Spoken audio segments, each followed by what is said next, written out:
Howdy, Howlers. It's Sako Toomey, also known as Catholic, and today we are reading through Basic Witches.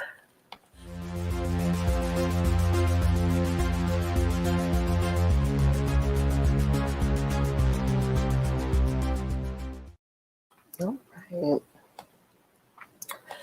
Hello, Ginny. Totally awesome seeing you this morning. Gonna drink some coffee. Gonna do this thing. And I kind of want to show you my branding stuff so far. I need to take some photography, I think, for this. I am coming up with a new brand for my witchy stuff. So I will be offering witchy services in the future. Now, whether or not I'll be charging money is a whole other ball of wax. Hello, Nicole. Happy birthday. I also love branding stuff. I've picked my colors. I've picked my fonts. Now I get to pick my stock photography. And usually I take my own. I'm looking for stuff that's within my paradigm, I think.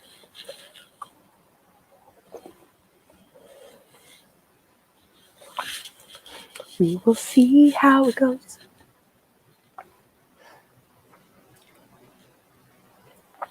We will see how it goes. This window is entirely too big.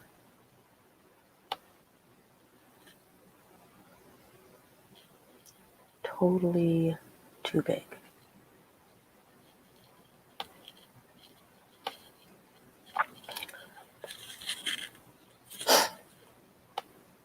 I don't think the burning sage photos are going to be accurate for my brand. Banishing, absolutely. Sage, mm-mm.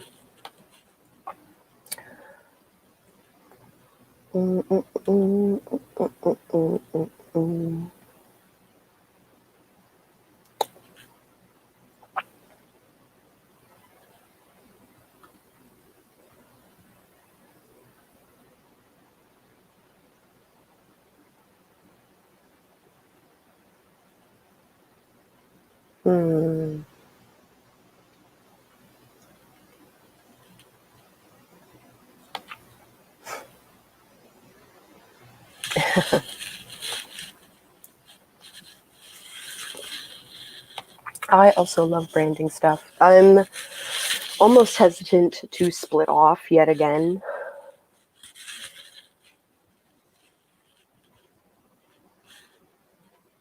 I am... Because I've got the Sako Toomey stuff, I've got the Cass Voight stuff, I've got my music stuff that I still haven't implemented.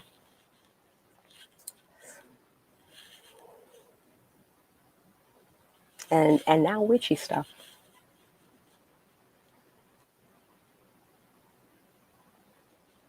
But would you guys be interested in me offering witchy services?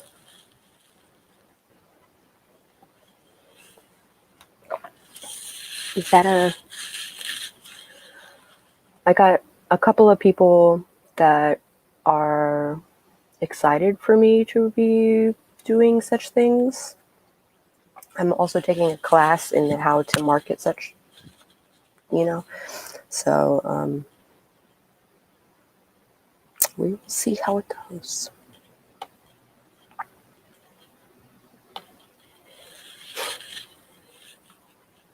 It's weird that like all the research is done via tarot. It's kind of interesting.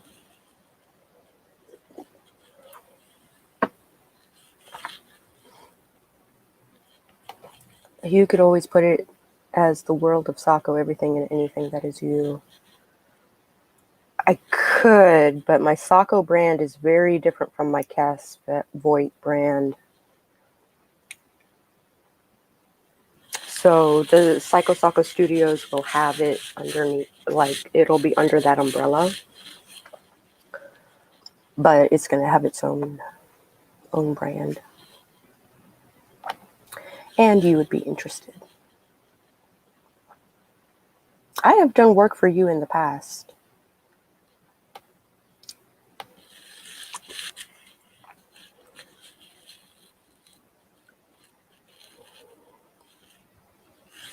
Okay, I am going to start with the reading.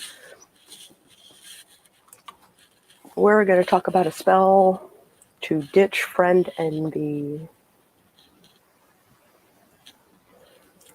You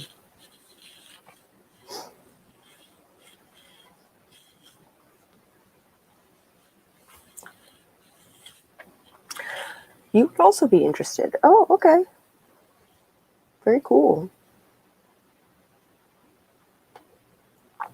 I was thinking about making like potions and lotions and bath stuff. I don't know. I don't know what I'm going to be selling yet. Spell bags. That was a thought for a while, but that's expensive.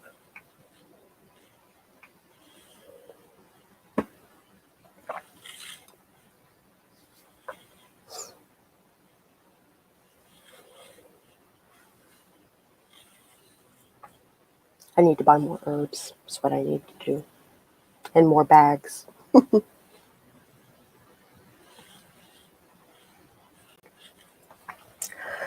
This spell will help you expel jealous thoughts from your mind while focusing your energies on the positive. I do not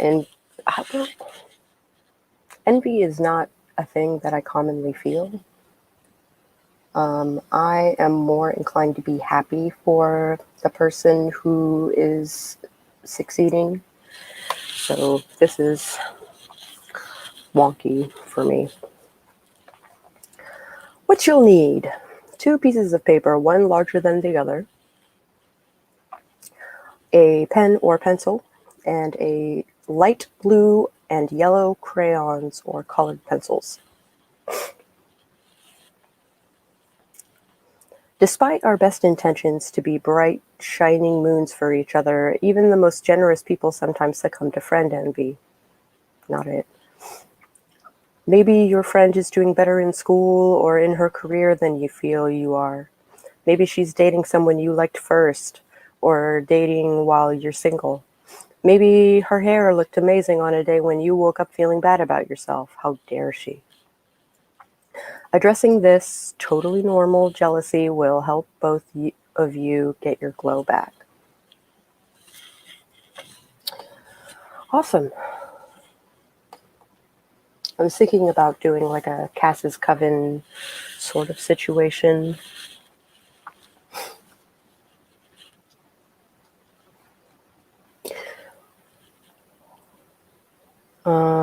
On the small piece of paper, write down what your friend has that you want.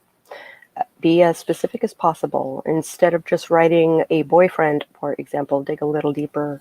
Why do you envy her relationship? Because you want to feel loved and appreciated? Because you want to know that someone has your back? Because you just want to borrow a big comfy sweatshirt? On the larger piece of paper, list everything you have that brings joy to your life. Be as broad or as specific as you want. The ability to appreciate beauty is just as good as that endearing little hair below my belly button. Envision 2 energy bubbles of equal size. A green one containing envy and a pink one containing joy. Read the list on the larger piece of paper out loud 3 times. As you speak each item, picture the green bubble shrinking and the pink bubble expanding and crowding it out. Fold the small piece of paper into as tiny a square as you can make and place it inside the larger one. Fold the larger piece of paper into a square around it. Then use the crayons to decorate this little feelings packet, light blue for tranquility and understanding, yellow for breaking down mental blocks.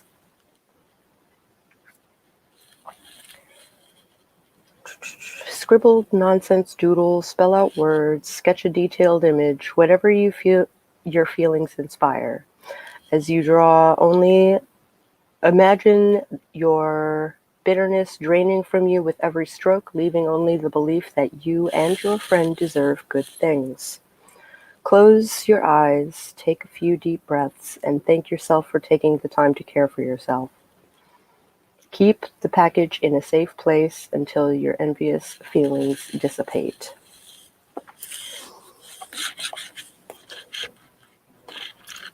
I don't understand the envy of friends or jealousy thing, at least not to the point where it takes my happiness from my own life away. Yeah.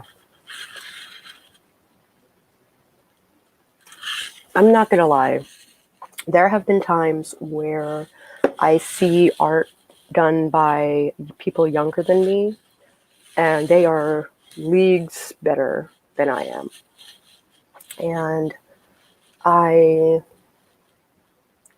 feel a little jealous that they had resources that I didn't at that age.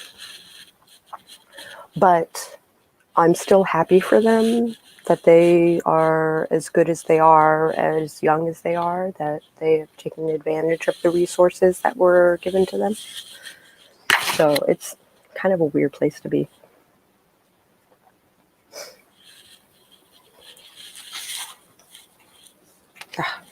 Come here. A spell to let go of a friendship.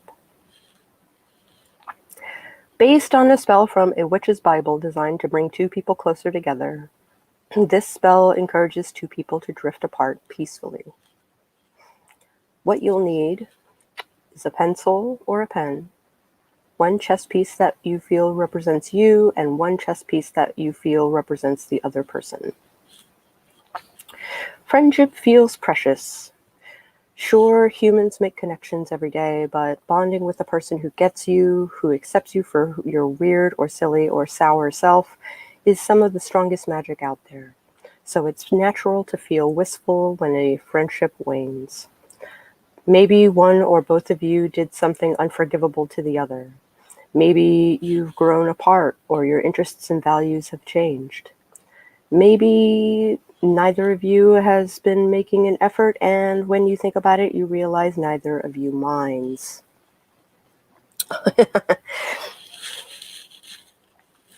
After a romantic breakup, we have a cultural script to follow. We call friends, we mope, we eat ice cream, and slowly look for love again. But there is no script for how to react to a friend breakup. Sometimes it makes sense to talk about these changes with your friend so you can accept what's happening and maybe salvage part of the friendship. But other times, ghosting might make the most sense. We can't tell you what will work for your circumstance. We just know that whatever it is,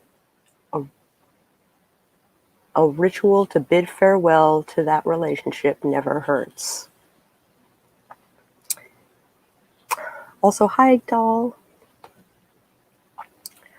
Love you, hun. With the pen, scratch or write each of your names on the bottom of the respective chess piece and place them next to each other on the center of the shelf. While placing one hand on each piece, close your eyes and recite the following 3 times. It is time to say goodbye. We will each move forward. Thank you for what you have given me. Each day for 7 days, recite the incantation and move the pieces a little farther apart so that after a week they are on opposite ends of the shelf. Then thank each piece for what it has done and put them away.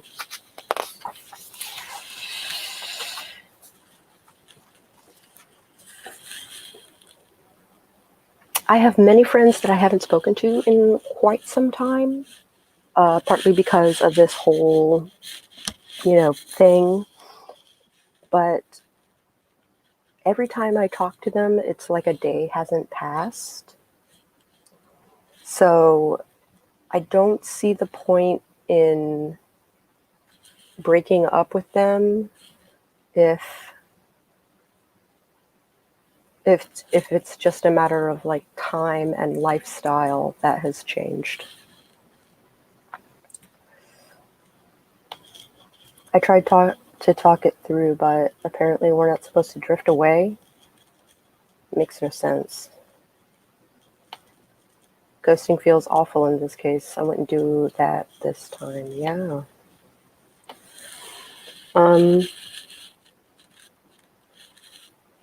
I would probably talk to the friend. It's kind of like breaking up over text. Like it's kind of messed up, right? So it would be like a phone call or a face-to-face conversation, and just kind of like discuss what the issue is. And a lot of times you will come to an agreement or a compromise of some kind. Very, very rarely have I had to break up with a friend. I can only think of one, because she went a completely different direction. And she basically got into this mindset that everything that I did was stupid because she didn't do it. So I, like, what? You're stupid for not liking Korean pop. And it's not that I didn't like it, it's that my life didn't revolve around it. Yeah, you can do the spell.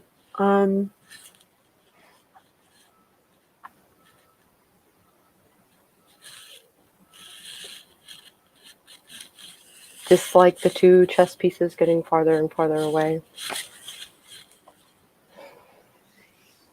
I guess you can do it that way.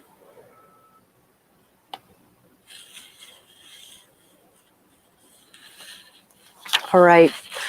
Chapter 5, Enchantment.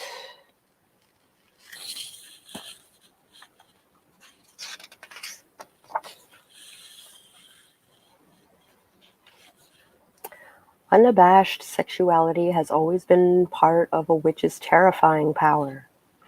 The witch danced naked. She consorted with lusty demons. She had untrammeled appetites. She took control of her reproduction and helped her other women do the same. She rode around on a broomstick, if you know what we mean. Hi, Raven. Good morning. Happy Christmas Eve. Today, women who are secure in, happy about, or in full command of their sexuality are still regarded with suspicion.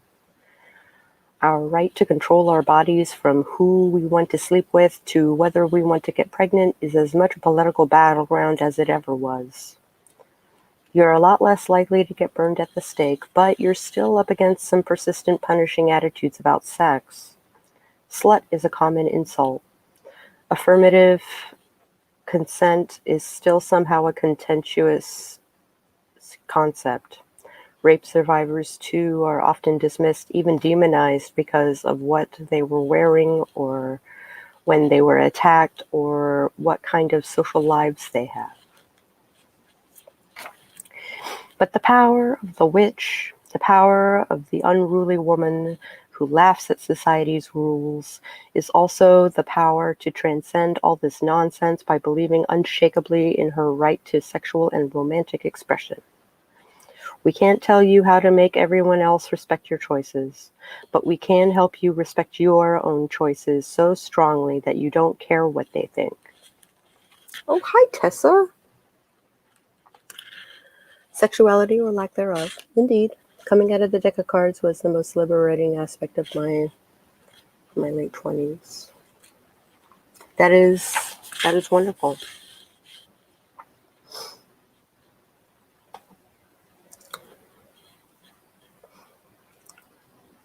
Also, hello, Tessa. It can be hard to home in on your needs and desires with everyone else's expectations, there we go, whirling around. Whether you love sex or shrug about it, or are somewhere in between, at some point you'll either date or ask why you aren't dating. You'll sleep with those dates or decide you don't want to. You'll meet people who want to sleep with you and decide how you feel about that. You'll be in a relationship or stay single. You'll fall in love or you won't. In all these cases, your inner witch can help you get through. Conjuring your perfect mate. Dating often feels like looking for someone who has exciting qualities and more systematically ruling out anyone who doesn't.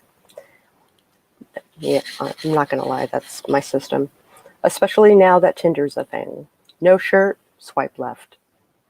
Dumb name, swipe left. Loves to laugh, swipe left. Ugh, beard, swipe left. But in our hyper-vigilant search for red flags, does he list only male authors on his OkCupid profile? Does she hate dogs? Does he smoke? We sometimes forget to pay attention to what we do want. It's not enough to know what you won't put up with. You also have to know what might make you happy. Take it from a couple of ladies who goofed up a few times before finding love. A person and not wrong for me is emphatically not the same as the right person for me. This is where positive visualization can make a huge difference. Women are shamed for wanting sex and are shamed for not wanting sex. Exactly.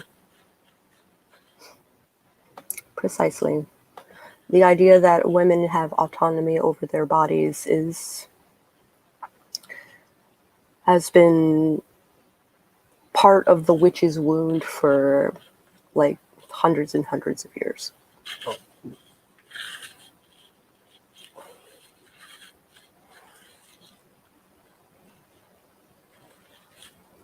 And I just learned yesterday what the witch's wound was. Beard swipe left. This book is a crock of crap. Agreed. I enjoy the beard.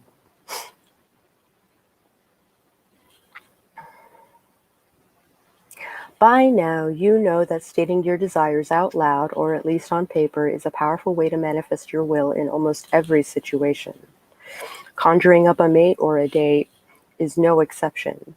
If you find yourself constantly compromising in love, looking for someone without many problems instead of someone with the ability to fill you with joy, you can benefit from the time-honored technique of conjuring a lovingly detailed imaginary friend. Jess accidentally discovered this method of attracting romantic connection about 1,000,000 years ago, when she was 22 and in love with someone emotionally unavailable. Tired of banging her head against a particular wall, she wrote a truly exhaustive description of a hypothetical ideal mate. He reads everything and remembers the facts and the words he reads well enough to use them in conversation. He's smarter than I am in a field I find interesting. When I initially overreact to something he says that pushes my buttons, he doesn't immediately counter my defensiveness and turn it into an actual argument. He has a way of making me calm down, step back, and be rational without making me feel like a basket case. He likes doing nice things for me, and he's willing to ask for help when he needs it, but he doesn't take advantage or take for granted the fact that I like doing nice things for him. He asks my advice on things and then listens. He gives me advice, but not until I ask. He's devoted to his friends. He calls his mom. He's incredibly funny, sardonic, great with wordplay, great deadpan. He knows how to do playful antagonism. He's just generally playful, but he doesn't make jokes that are actually at my expense. He's excited about the things he loves, but he's not a particularly driven person and he doesn't get worked up easily. He often has good ideas for something to do, but sometimes he just wants to curl up together and he'll say so.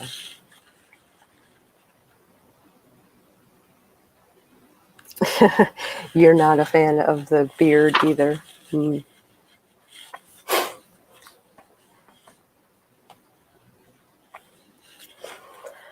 Then she asked her friends to help give him a name, and she wound up calling him Park. No idea why. Naming her desired partner and enumerating what she wanted from him helped put things in sharp perspective. Every so often she would look at her current unsuitable real-life fellow, really look at him, and think, well, he's no Park. She knew that flings, fun as they were, didn't have to go anywhere because, well, they were no Park. And then she finally found the right relationship, the one that felt good everywhere. So she looked back at the description she'd written more than a decade before and thought, holy shit, this guy is Park. Jess's friend Kirsten laughs hilariously calls making such a list the Build-A-Boy workshop. This method isn't literal magic, of course. Detailed contemplation won't conjure your ideal beloved out of thin air. What this exercise can do is remind you that your ideal beloved should be more than just a warm body who isn't mean to you.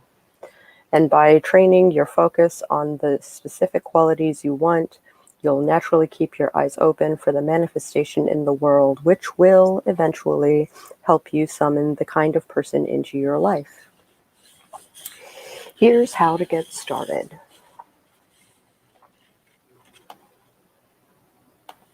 The problem with those ideal lists is that it's all me, me, me. What can you do for your ideal someone? And that's going to change from person to person. The things that I did for Stein are very different than the things that I do for Greg.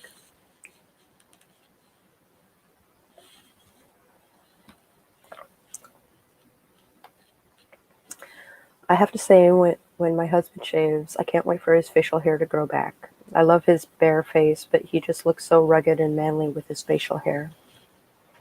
Yeah. You have a handsome boy. I have a bad psychological response to rugged-looking men. Anything that looks like he can punch me and leave me unconscious, I run. Oh. Some of us look at it as keeping us safe.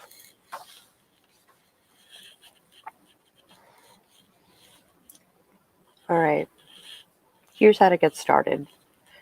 Go deep. As you list the positive qualities of your ideal partner, try to go deeper than superficial traits. Rather than all the favorites you and your partner have to have in common, favorite band, favorite book, favorite food, etc., focus on values or emotional traits instead. In other words, don't be like Jaya, whose ideal partner had the same favorite band but different favorite songs by that band.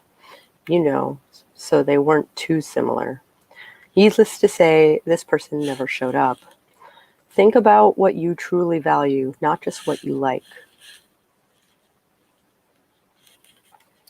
Interview your imagination. Don't know how to divine the meaningful qualities of your ideal partner? Imagine the questions you'd ask at a low-key interview for the position of my significant other, which I totally did.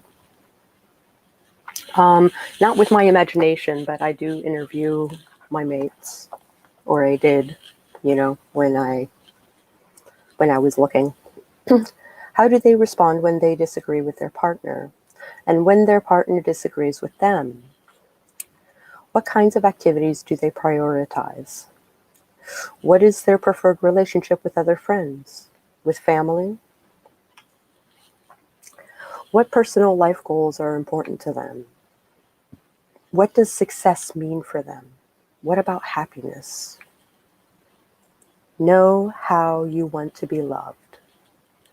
Not everyone shows love the same way.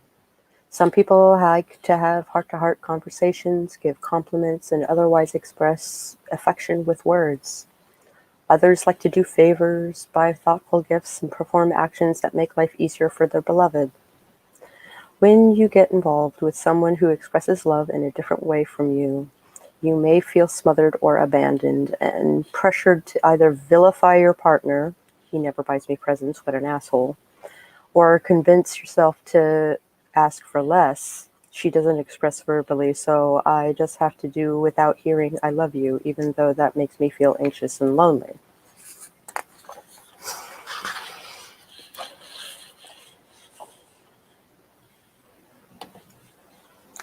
You know what you need. Yeah. Kindness and knowledge. Knowledge and kindness. I can't deal without either. And he's got to be ace. Yeah.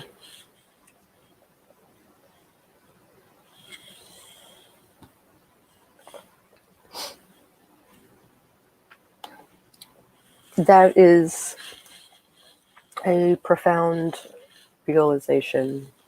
It is knowing what you need versus like trivial fancies. I'm so glad I don't have to go through this dating stuff. We'll be married 21 years this spring, and if something happens to us, I'm just clearing the Humane Society of all their cats. Yeah. It's important to be open to your partner's ways of expressing love, but it's also okay to need what you need. When you envision your ideal mate, consider what makes you feel loved and cared for. Compliments and verbal affirmation, cuddling and physical affection, pampering when you feel down. Sometimes it's embarrassing to admit what we need, but stay firm. Which hearts want what they want? Being upfront with yourself about how you express and experience love will help you recognize people who operate the same way as you and help you stay compassionate and communicative if you fall for someone who operates differently. Don't get too dreamy. Like many powerful forms of magic, there's a flip side to this conjuring practice. Resist the urge to become so absurdly devoted to this imaginary person that real people have no hope of measuring up. Instead, let the ideal partner act as a beacon, a reminder that good enough isn't good enough, that you can move towards something you truly want instead of merely dodging the worst. And I'm not going to lie, I've been dodging the worst pretty much my entire life.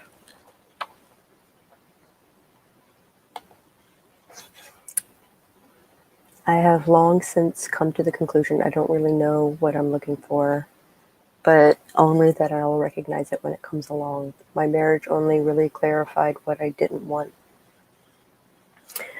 I know that feeling very well.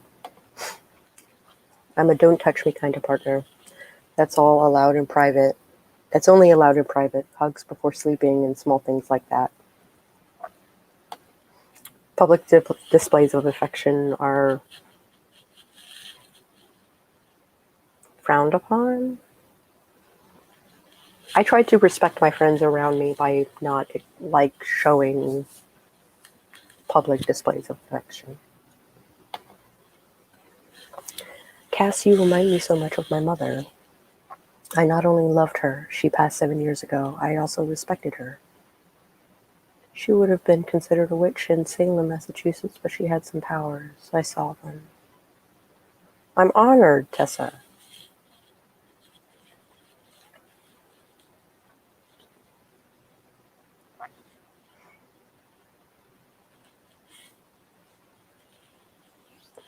That really moves me.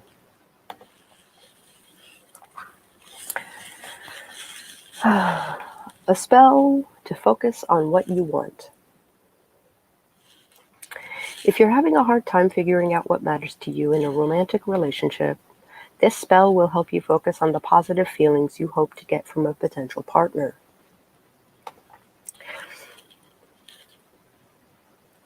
What you'll need is a bathtub or your bed, 4 small pieces of paper, a comfortable glove or shoe, and a piece of food you find delicious. You can do this ritual anytime, but it works especially well if you have a date coming up. Fill the bathtub and immerse yourself, or lie in the bed. Focus on the sensation of being cradled and supported. Get out of the bath and dry off, or get up from the bed and repeat the following incantation. As now, so forever, as alone, so with others. Oh, Tessa. Hugs. Hugs, my love.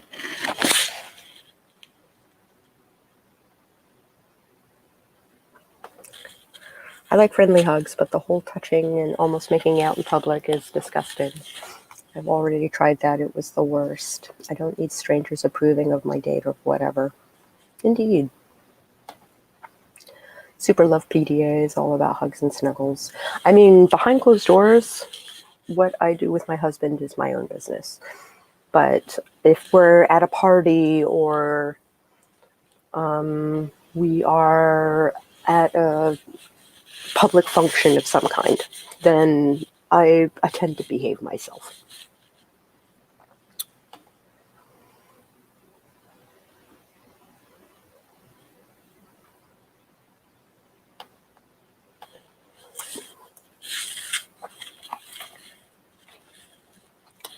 After you've said the incantation, fold one piece of paper 3 times to seal that feeling.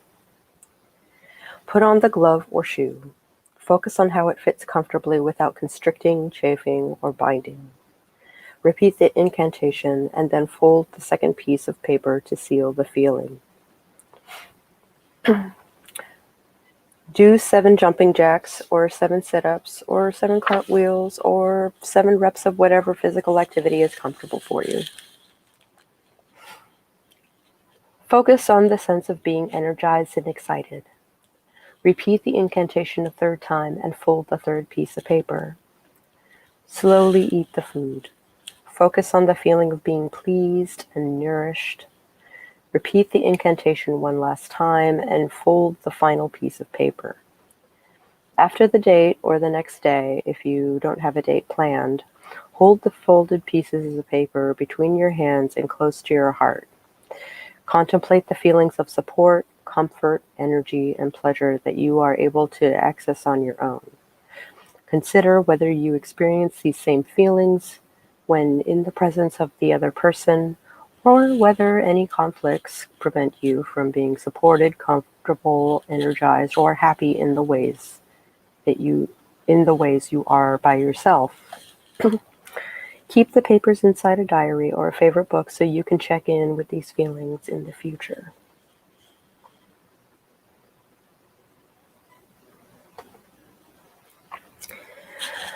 Yeah, and a lot of times it is a cultural thing. Absolutely. This is banking on you being American or Western in some way. I have been known to hold hands with friends while we shop or rest my head on their shoulder or play with their hair in public. I think it's just that when I'm comfortable with my group, everyone else disappears. It's just us being happy and connected. I get that. Dating and trying to be straight made me extremely self-aware that I would like a partner, what I would like in a partner if I ever found one that I'm compatible with, but it's also not a priority. I see your point too, doll. It's all about personal preferences and being true to who you are, regardless of what society thinks is appropriate. Absolutely.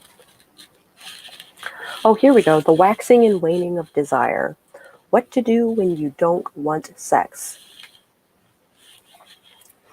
Some witches believe in white and black magic not as performances of good and evil, but as representations of magical energy. White magic is done with when your energy is high, when you feel loved and happy and fulfilled, and it creates more of those feelings in the world. Black magic is performed out of fear and anger, a final thrashing of panic in order to survive, and it creates more fear and uncertainty. Sometimes. This has to do with sex, we promise. When Jaya was 12, she felt like the last person in the world who hadn't kissed anyone.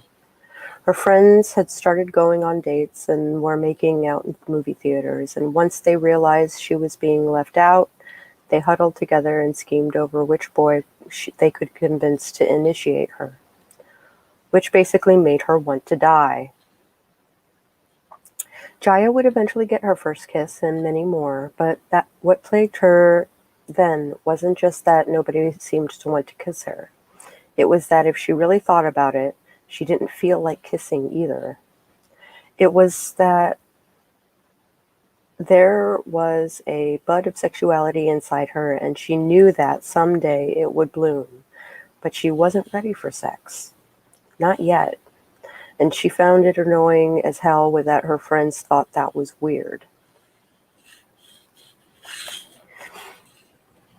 Growing up, most of us are bombarded with conflicting messages about sexual behavior. On one hand, it's what our species is designed to do, and we're treated as if there's something wrong with us if we don't want it. But on the other, we're not supposed to want it too much, or want it at the wrong times, or consider it supremely important. Many people get angry at these mixed messages and let the anger provoke a reaction. But by reacting with energizing white magic instead of damaging black magic, we can neutralize both kinds of pressure and relieve our anger at the source. Here are some places the black magic can get you, and the white magic can do to get it off your back.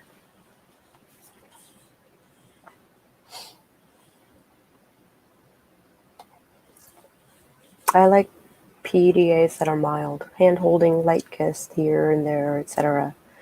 Not total makeout in public. There are certain things that should be kept behind closed doors. See your point two. There's beauty and variety.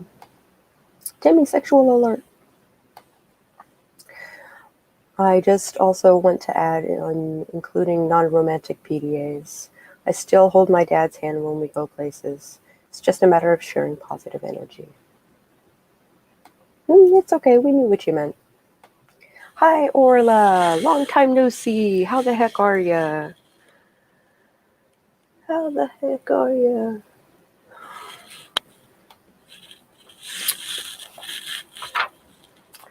When you're single and happy. With black magic, caving to pressure to couple up by going on unfulfilling, unwanted dates. Assuming that being romantic is the only way to be social and becoming a hermit in response. White magic. Finding romance-free ways of being social, like seeing friends and family or joining clubs. Deflecting about your dating life by talking up all your activities and interests. Showing the people around you how fulfilling single life can be. When you crave physicality but don't want a partner. Black magic. Dating someone you don't like just for cuddles and orgasms. White magic. Seeking friends who appreciate a little physical affection, like hugs or couch snuggles. Getting a massage.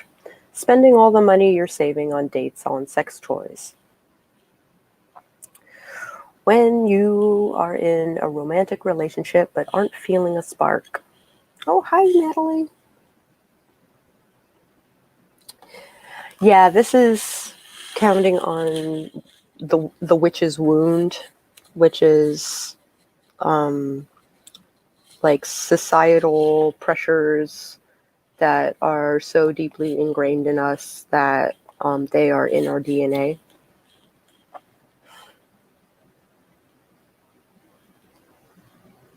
Natalie!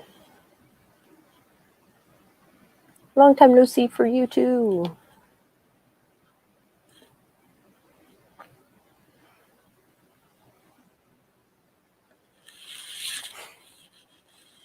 So no, I mean it does like talk about people that like the when you're single and happy, right?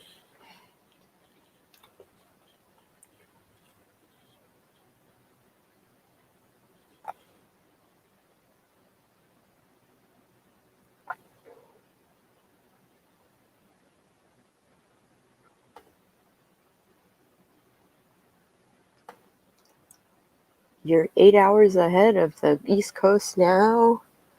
What? What? Yeah, no worries.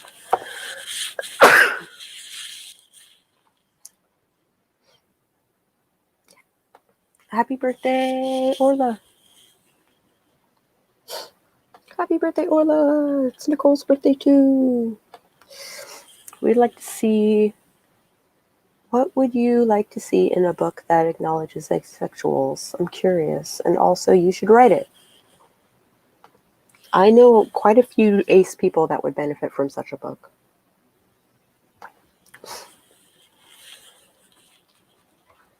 When you are in a romantic relationship but aren't feeling a spark. Black magic, staying silent out of fear that your partner will be mad at you. White magic, being open about your feelings and working together to find a solution. Are there things you and your partner can do to remain physical that you still feel comfortable with? Is that a sign of deeper issues within the relationship? Whatever the answer, addressing the situation will be much more nourishing than proceeding it's not happening. Goodness gracious.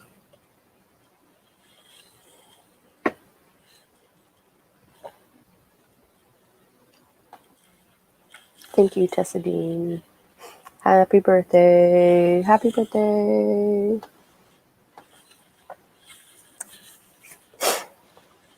When you want a romantic relationship but don't want sex. Black magic, pretending you want sex to attract someone who will inevitably feel disappointed when they learn the truth. White magic is being upfront about your wants, knowing that whoever comes into your life will be there because they know and accept you. One final note. Given that many a witch and woman has been punished for thinking, talking about, or having sex at the wrong times, or for enjoying it too much, it's easy to conflate an embrace of your inner witch with an embrace of sexual promiscuity. Throwing away the shackles of sexual oppression is not the same as performing aggressive sexuality. Rejecting those expectations assumes you have sexual desires that need releasing in the first place, and maybe you don't. And rejecting for rejection's sake can quickly become a draining form of black magic.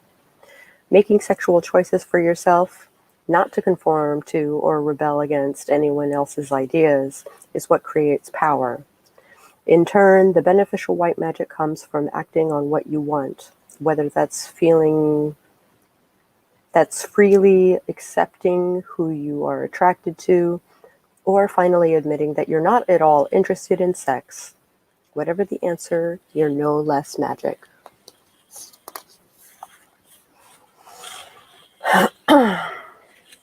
Yep, find a romantic ace partner.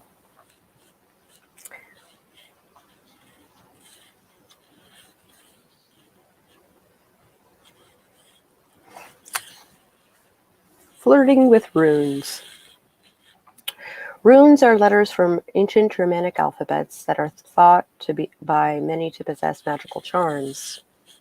Casting runes can supposedly tell you about your future, or at least symbolize deep truths that mere words cannot reveal.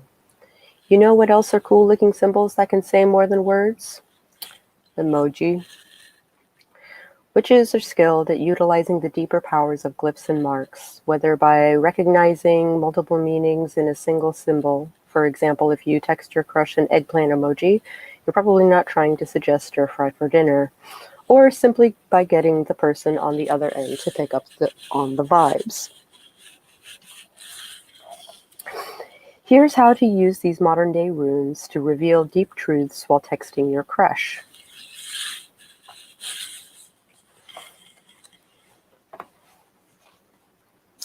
Hi, Eva. Have a snack. Enjoy your snack. Now, I'm not huge on using emojis as, like, sigil work. There are people who do it, but it doesn't work for me. Food. The food emoji are some of the most sexual. Eating involves our mouths and our hands, and some food emoji look suspiciously like certain body parts. But if you don't want to get as explicit as texting a banana or a peach, you have lots of other options. An ice cream swirl or a lollipop are cute and sweet, and nothing says I want to devour you like a fork and a knife. Followed by a playful wink, of course.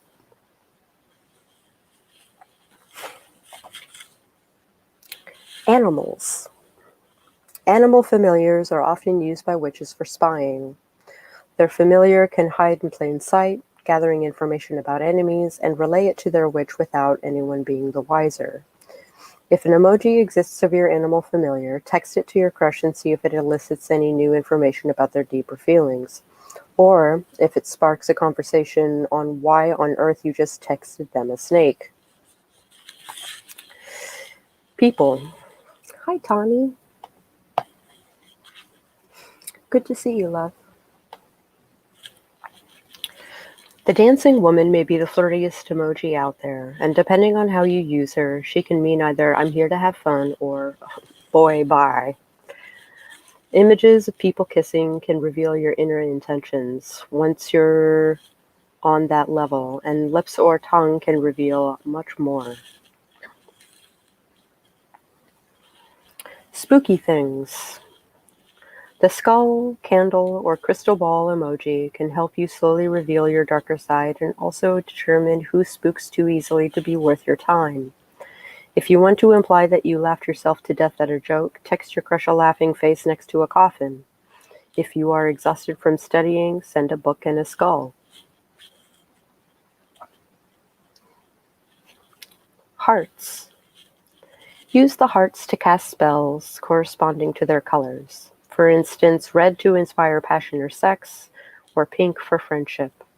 Yellow can inspire a deeper mental connection, while green gives vibes of good luck and harmony.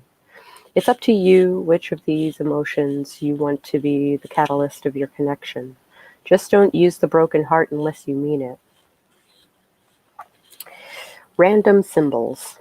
The lesser used characters of the emoji alphabet offer lots of creative possibilities. A gift box might symbolize that you've got a surprise waiting. The thought bubble can mean that you're thinking of your intended. And the no one under 18 symbol could be heads up that you're about to say some very grown-up things. The magic circle of consent.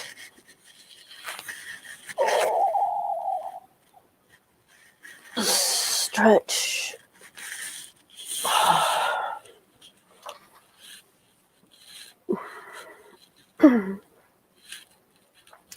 Which spells can't universally protect you against people who don't respect your desires, but your personal relationship with witchery can help remind you that at every moment in every encounter, your consent matters.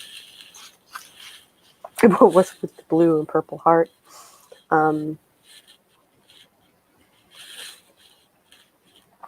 Blue is what, peace, and purple maybe, I don't know. I'd have to look it up again. We often talk about consent as if it's something handed over at a particular moment, when in fact it's something two or more people build together over the course of a relationship, however briefly or lengthy that relationship may be. Consent isn't just something you grant or deny, it's something you manifest in the way that you manifest your will when performing a magic ritual. We think will is probably a better word than consent. Consent implies giving in to something or someone, whereas will is more about actively wanting something and making it happen. Sex shouldn't be something you merely agree to. It should be something you will into being with your partner.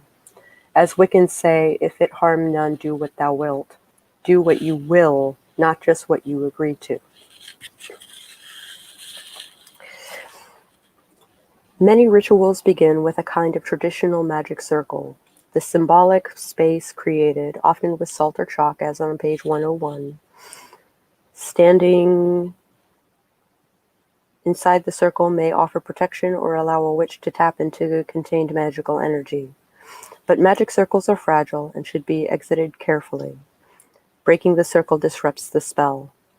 Sexual consent or sexual will operates much the same way. Working with your partner, you can inscribe a metaphorical circle of safety and energy around your encounter, which collapses if it's not maintained. Drawing the circle.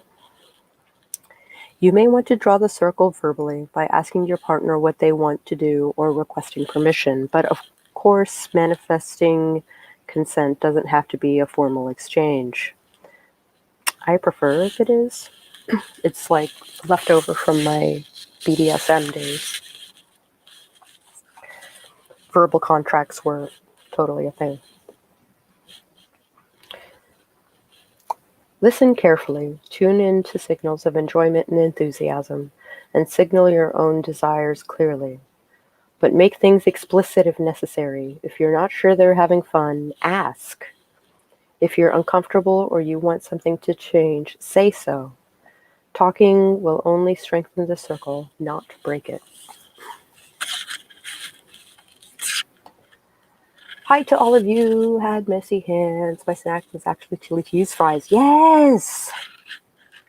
I want chili cheese fries. Working the magic. A strong circle of consent, once drawn, can be self-sustaining. Instead of keeping your wits about you, constantly checking in to make sure that everyone is having fun, a firm circle lets you get a little more heedless. In fact, sex is used a lot in a lot of magical practice, specifically precisely because it has this power to remove your self-consciousness and ego. You should feel like you're able to let go. Nevertheless, it's important not to let the circle become an impermeable barrier. When you move on to a new activity, check back in momentarily with yourself and your partner. Everything's still good? Then feel free to get lost again. Communication is key. Absolutely. Breaking the circle. As with cooperative magic, the moment one of you taps out, the spell of consent, of will, is broken. One person cannot create this circle, but one person can and should be able to, if they choose, destroy it. It exists only as long as you're both willing it into existence. With any luck, the circle will disappear naturally after everyone's satisfied with the encounter, but sometimes the spell is broken before you or your partner anticipates. The key is to notice this crucial moment and not to ignore it. Persisting despite a collapsed magic circle is a recipe for negative energy at best or emotional and physical damage at worst. If the circle and your connection with your partner are strong, you may feel able to speak up in no uncertain terms when one of you wants to break the spell. But unlike many spells, this magic circle can dissolve without an explicit command. To use this magic responsibly, both you and your partner should also be attuned to nonverbal and physical signals. If the other person feels tense or resistant, that's a good sign that the circle has disappeared. You may want to talk about it afterward, or you may prefer to conclude that and part ways without obligation.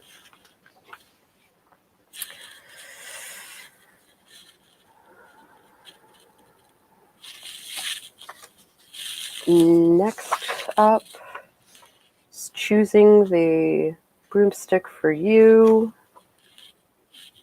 and the origins of the broomstick and all of that stuff. That will wait until tomorrow, probably.